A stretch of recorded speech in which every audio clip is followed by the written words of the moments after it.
Mula 2016 hanggang ngayon, nakamagkano na kayo kontrata? Buong infra, wag na yung flood control lang. Lahat, basta't yung kontrata nyo sa deep.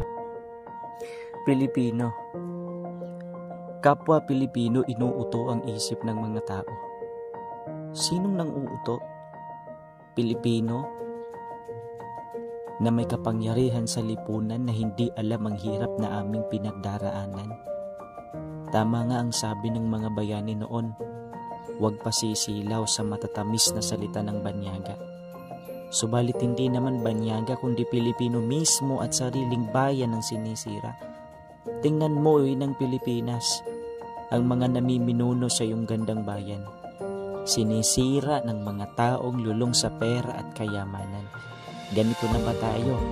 Sariling bayan, kapwa mo sisiraan.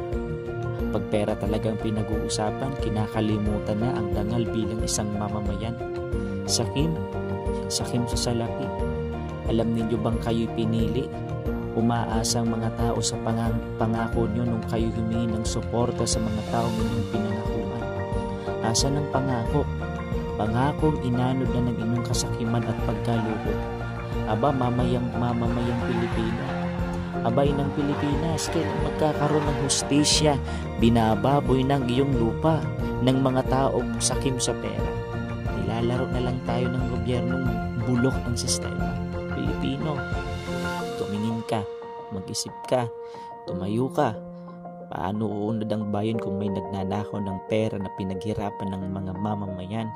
Kumising ka na, idilat mo ng iyong mata para makita natin ang bulok na sistema. Kaya Pilipinas at mamamayang Pilipino, panagutin ang kawatan ng pondo ng bayan mo.